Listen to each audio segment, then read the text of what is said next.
Next question हमारा, what is Lewin change management model. Lewin का change management model क्या था?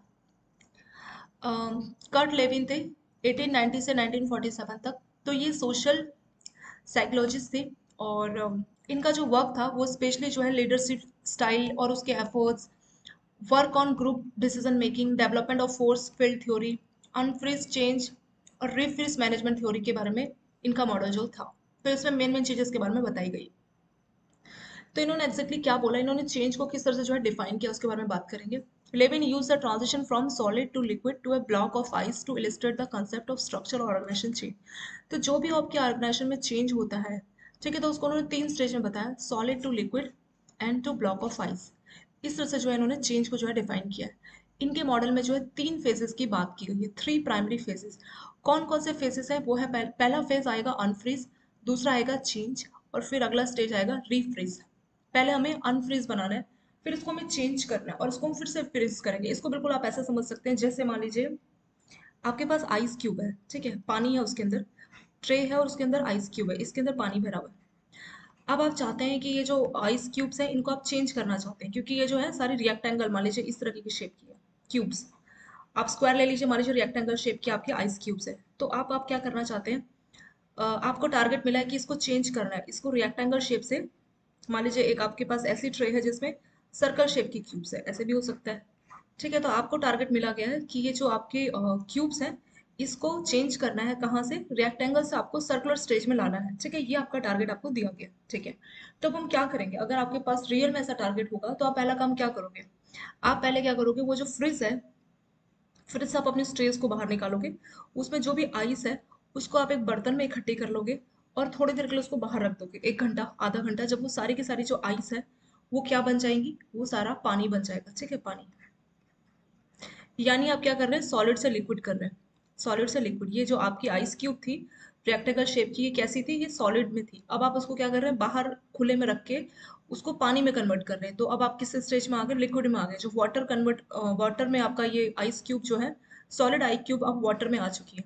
अगली बार क्या करोगे, अब आपका अगला काम क्या होगा, आप उसको, जो पानी अब आपके पास इकट्ठा हो गया उसको आप क्या करेंगे, जो सर्कल शेप के आपके पास ट्रे है मान लीजिए जिसमें सर्कल शेप की क्यूब्स का डिजाइन है, तो आप पानी को उसमें ट्रांसफर कर दोगे, ठीक है। और ट्रांसफर करने के बाद इस वाली ट्रे को आप कहाँ रख दोगे, फ्रीजर में रख दोगे। यानी अब आप सॉलिड से लिक्विड पे आने के बाद फिर से कहाँ आ जाओगे, आइस पे आ जाओगे, ठीक है, ब्लॉक ऑफ आइस। तो इसके बाद क्या होगा, अगर आप मान लीजिए 10 घंटा 8 घंटा जितना भी आपने फ्रीजर में रखा है, तो 10 घंटे बाद अगर आप क्यूब्स को निकालोगे तो अब आपको कैसे क्यूब्स मिलेंगे, आपको मिलेगी राउंड शेप की आइस क्यूब। तो वही आपका कन्वर्जन हो गया, वही इसमें बोला गया।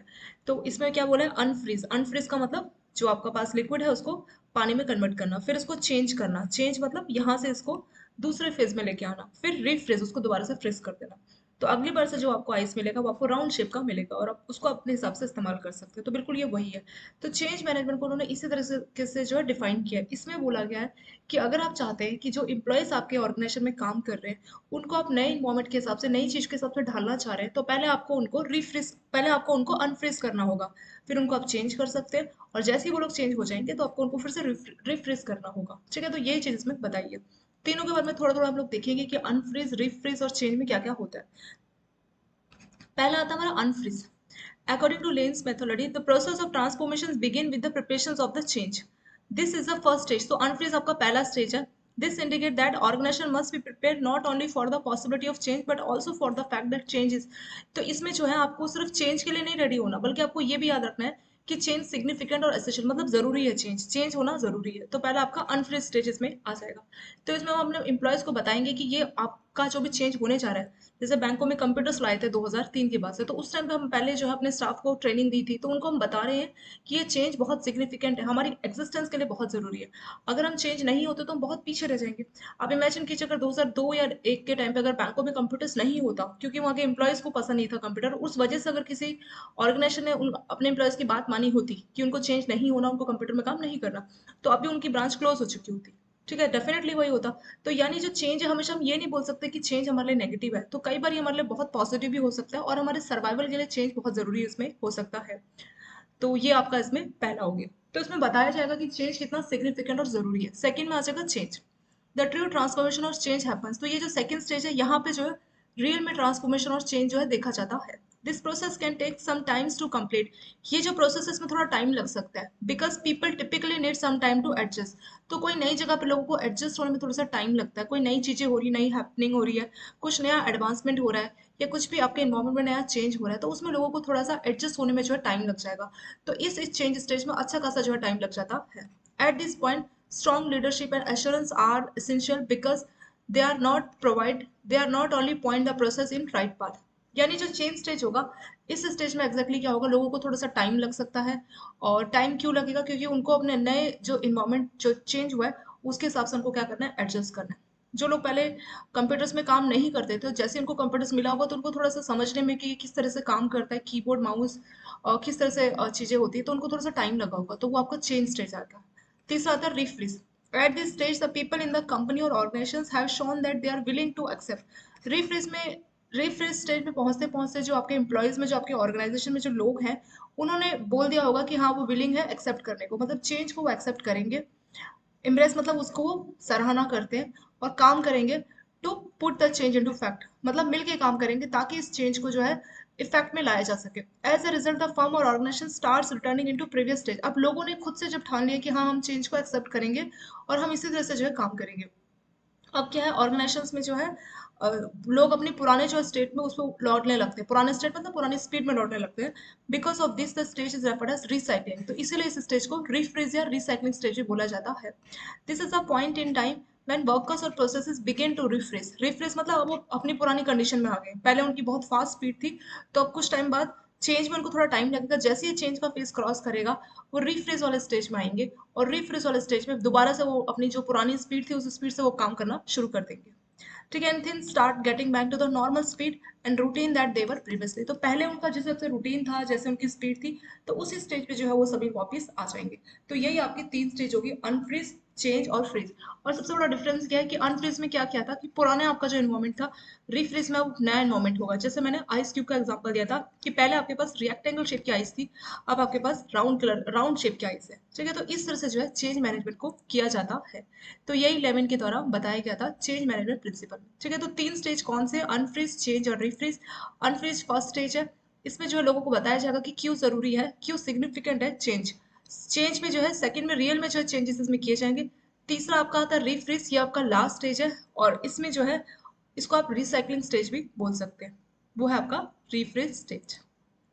नेक्स्ट आता है what is organization change and types of organization change. Organization change क्या है, it refers to the action that are taken by a company or business to modify a significant aspect. तो कोई भी ऑर्गेनाइजेशन में कुछ भी चेंज किया जा रहा है तो उसमें क्या क्या एक्शंस लिए जाएंगे, तो सारा ही आपका ऑर्गेनाइजेशन चेंज होगा। इसमें क्या क्या चेंज हो सकता है, जैसे आपकी कंपनी का कल्चर चेंज हो रहा है, ठीक है, कोई टेक्नोलॉजी में चेंज हो रहा है, कोई इंफ्रास्ट्रक्चर में चेंज हो रहा है, तो ये सारी चीजें आपके ऑर्गेनाइजेशन चेंज में आ जाएगी। तो जो भी एक्शन आपकी कंपनी लेती है किसी भी सिग्निफिकेंट एक्सपेक्ट को मॉडिफाई करने के लिए, तो उसी को बोला जाता है ऑर्गेनाइजेशन चेंज। ठीक है, कुछ भी चेंज है, जैसे आप इंफ्रास्ट्रक्चर चेंज कर रहे हैं, टेक्नोलॉजी को चेंज कर रहे हैं, कल्चर को चेंज कर रहे हैं, तो ये सारा ही आपका ऑर्गेनाइजेशन चेंज हो जाएगा। टाइप्स ऑफ ऑर्गेनाइजेशन चेंज कितने टाइप का होता है, बेसिकली तीन टाइप का आपका ऑर्गेनाइजेशन चेंज होता है। पहला है हमारा डेवलपमेंटल चेंज, दूसरा है आपका चेंज ड्यूरिंग ट्रांजिशंस, और तीसरा हमारा ट्रांसफॉर्मेशन चेंज। ये क्या क्या होता है इसके बारे में पढ़ेंगे। डेवलपमेंट चेंज क्या है, any modification to the organizations that result in improvement to the process and procedures that have already been established। Development change से क्या होगा कि आपके ऑर्गेनाइजेशन मान लीजिए कुछ ही मॉडिफिकेशन किया जिससे आपके प्रोसेसेस में क्या होगा, इंप्रूवमेंट देखने को मिलेगा। ठीक है, आपके प्रोसेसेस में इंप्रूवमेंट होगा, तो वो है हमारा डेवलपमेंटल चेंज। सेकेंड होगा हमारा change during transition. This type of change move an organization away from its existing stage and into a new stage. तो इसमें क्या होगा कि जो पुरानी जो स्टेज है उससे आप दूर जा रहे हैं और आप एक नए स्टेज में जा रहे हैं। ठीक है, एक नए प्रॉब्लम को एड्रेस करने के लिए आप ऐसा कर रहे हैं। इसका एग्जाम्पल क्या होगा, जैसे मर्जर किया जा रहा है, एक्विजिशन किया जा रहा है, और कोई भी टास्क को ऑटोमेटिक किया जा रहा है आर्टिफिशियल इंटेलिजेंस या रोबोट की हेल्प से, तो वो आपका हो जाएगा चेंज ड्यूरिंग ट्रांजिशंस। इसमें जनरली क्या हो रहा है, जो आपका डेवलपमेंट चेंज है ना, जैसे बोलते हैं ना मॉडिफिकेशन करना, इंप्रूवमेंट करना, तो डेवलपमेंटल जो चेंज है आपका वो आपका मॉडिफिकेशन चेंज है, मतलब आप अपने चीज़ों में, काम में, प्रोसेसेस में मॉडिफाई कर रहे हैं। चेंज ड्यूरिंग ट्रांजिशन में क्या होगा, मतलब इसमें बहुत ही ना के बराबर चेंज हो रहा है, सिर्फ आप कहते हैं ना मैंने बस थोड़ा सा मॉडिफिकेशन करा है, मतलब 10% का चेंज। मैं सिर्फ एक आपको आइडिया से बता रही हूँ, ऐसा नंबर नहीं है, बस समझने के लिए। डेवलपमेंट में बहुत थोड़ा सा चेंज हो रहा है, ये एक तरीके का आप बोल सकते हैं इंप्रूवमेंट है ये थोड़ी सी, ठीक है। चेंज ड्यूरिंग ट्रांजिशन में एक अच्छा खासा चेंज देखने को मिल रहा है। ये कब होगा, जैसे आप कुछ मर्ज कर रहे हैं, तो बैंकों की ब्रांचेस मर्ज कर गई, ठीक है, उसके बाद से जो नई ब्रांच में जो कल्चर चेंज होगा या और भी चेंजेस है वो इसमें हो जाएगा। तीसरा आता है आपका transformation change. Such change refers to transformation of organization culture and way of doing business that is both drastic and fundamental in nature. इसका मतलब इसमें बहुत ज़्यादा चेंज, अगर इसमें 10% है तो आप इसमें बोल सकते हैं 50%, और इसमें 70 से 80% है, तो वो आपका ट्रांसफॉर्मेशन मतलब पूरा का पूरा बदलाव हो रहा है, बहुत ज़्यादा इसमें चेंज देखने को मिल रहा है। किस किस में, ऑर्गेनाइजेशन के कल्चर में, जो भी आप बिजनेस कर रहे हैं, ठीक है, जो भी आपका फंडामेंटल एक्टिविटी है, तो उन सब में ड्रास्टिक मतलब एक बहुत अच्छा खासा चेंज देखने को मिल रहा है, वो हो जाएगा आपका ट्रांसफॉर्मेशन चेंज। और एग्जाम्पल के तौर पे जैसे मान लीजिए कोई कंपनी है, कोई वो नया प्रोडक्ट जो है, कोई मार्केट में कोई बिल्कुल ही नया प्रोडक्ट लेके आ रही है, ठीक है, तो उस नए प्रोडक्ट के लिए जो जो चीज़ें वो बनाएंगी तो उनके लिए बिल्कुल ही ट्रांसफॉर्मेशन चेंज हो जाएगा, मतलब इसमें बिल्कुल ही नया 80% से ज़्यादा का जो चेंज है वो ट्रांसफॉर्मेशन चेंज होता है। चेंज ड्यूरिंग ट्रांजिशन में क्या हो रहा है, जैसे कोई कंपनी से मर्ज कर गई, एक्विजिशन है, तो ये हो जाएगा। और डेवलपमेंटल जो चेंज है फर्स्ट, इसमें सिर्फ इंप्रूवमेंट की जा रही है, तो ये 3 टाइप के हमारे ऑर्गेनाइजेशन के जो है चेंज इसमें हो गए। Next question, what is transition leadership, और एक और क्वेश्चन आपका, व्हाट इज ट्रांसफॉर्मेशन लीडरशिप। ठीक है, ये 2 क्वेश्चन समझने से पहले शॉर्ट में देखते हैं कि इनमें डिफरेंस क्या है, क्योंकि अगर आप इनके डिफरेंस समझ जाएंगे तो आप ये 2 डेफिनेशन जो हमने देखी ना, ये बहुत ईजी हो जाएगी। तो पहले हम डिफरेंस देखते हैं कि ट्रांजेक्शन लीडरशिप और ट्रांसफॉर्मेशन लीडरशिप में डिफरेंस क्या होता है।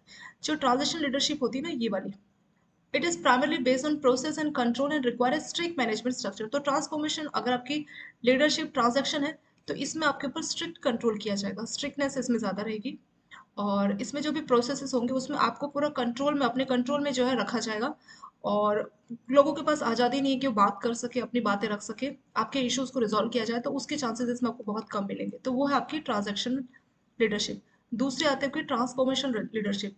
इसमें क्या है कि जो लोग हैं, काम कर रहे हैं जो एम्प्लॉयज, तो उनको जो है कोऑर्डिनेशन दिया जाएगा, उनको कॉर्पोरेट किया जाएगा, उनकी मदद की जाएगी।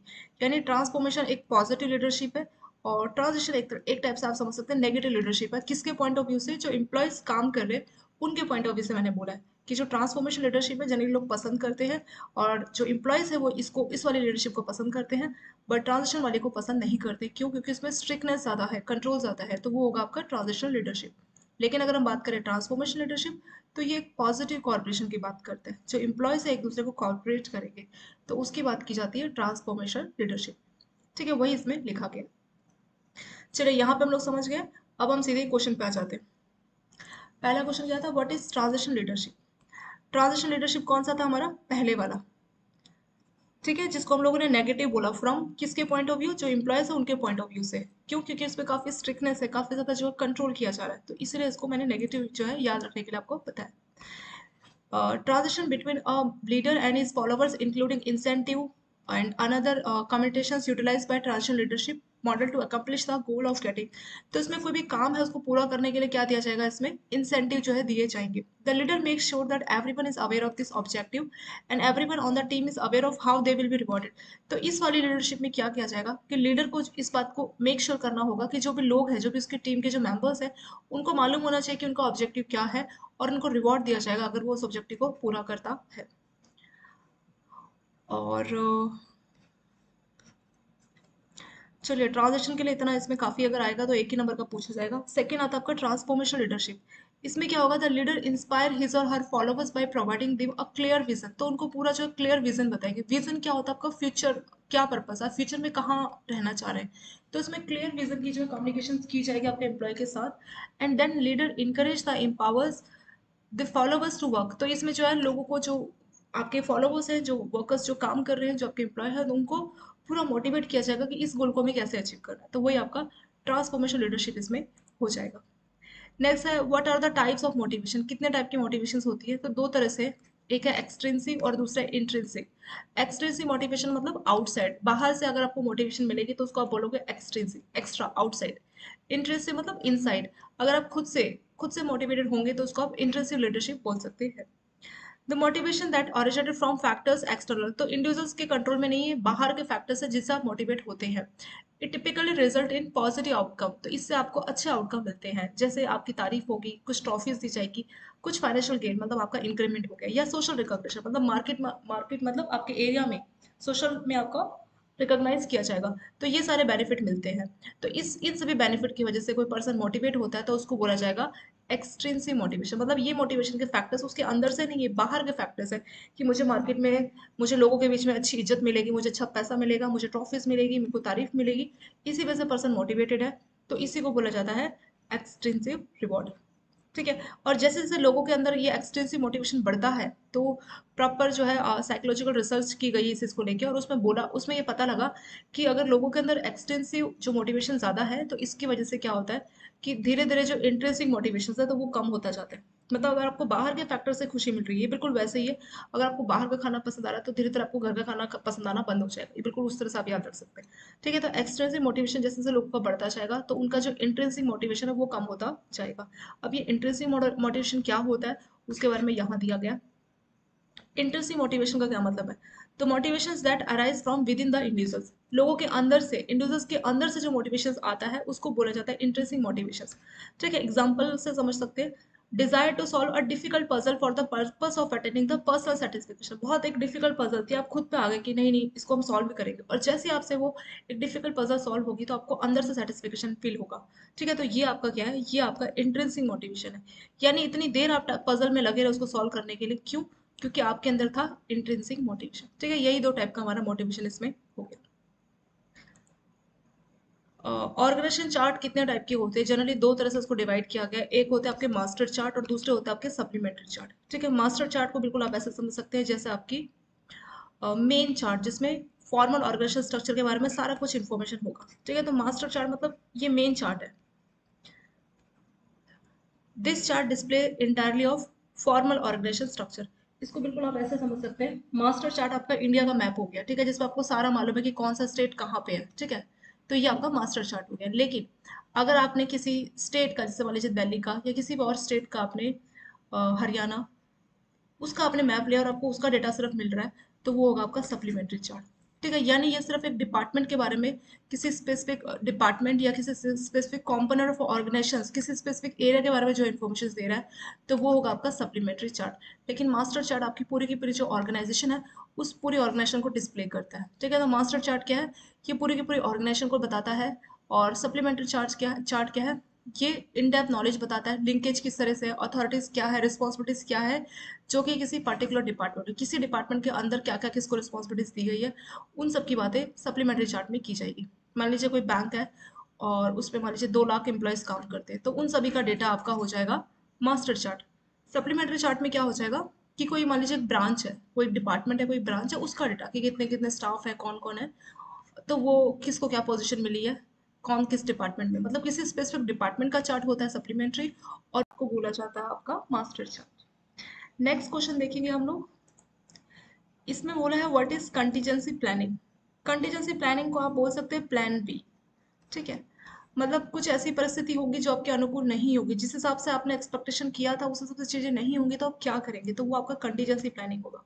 It can be defined as alternative plan that can put into effect if certain key events do not occur as per expected. तो जैसा आपने एक्सपेक्टेशन किया उस तरह से चीजें नहीं होगी, तो आपके पास क्या अल्टरनेटिव प्लान है, क्या दूसरा प्लान है जो आप इस्तेमाल करेंगे, तो उसको बोला जाता है कंटीजेंसी प्लानिंग।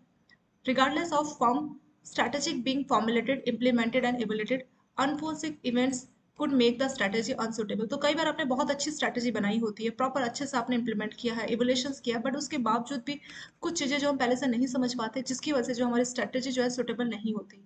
ठीक है। तो जो अगर आपने पहले से अपने लिए कंटीजेंसी प्लानिंग बनाई है तो इससे आप अपना जो भी रिस्क होगा, आपके किसी भी फ्यूचर में कुछ अनप्रिडिक्टेबल इवेंट्स है जिससे आपको रिस्क हो सकता है, तो उस रिस्क को आप मिनिमाइज कर पाएंगे कंटीजेंसी प्लानिंग की हेल्प से। नेक्स्ट हमारा क्वेश्चन है what is forecasting and it's type. Forecasting क्या है और कितने टाइप की फोरकास्टिंग होती है? फोरकास्टिंग मतलब फ्यूचर का प्रिडिक्शंस करना, कुछ भी फ्यूचर का एस्टिमेशंस करना, जो भी आपको एविडेंस मिले पास्ट के एविडेंस से और प्रेजेंट में, मतलब पहले क्या हुआ अभी आपको कितना समझ आ रहा है, उसके हिसाब से आप फ्यूचर की जो आप प्रेडिक्शंस कर रहे हैं वो है आपका फोरकास्टिंग। यानी जो भी पुराना डेटा था पास्ट, जो भी हमारा प्रेजेंट है, उसके हिसाब से हम फ्यूचर को एस्टिमेट कर रहे हैं, फ्यूचर को हम लोग प्रिडिक्ट कर रहे हैं, उसको बोला जाता है forecasting. The scope of forecasting में भी कॉम्प्रिहेंसिव और लिमिटेड, तो इसका स्कोप बहुत ज़्यादा भी हो सकता है और लिमिटेड भी हो सकता है। चलिए, तीन टाइप से जो आपका फोरकास्टिंग होता है।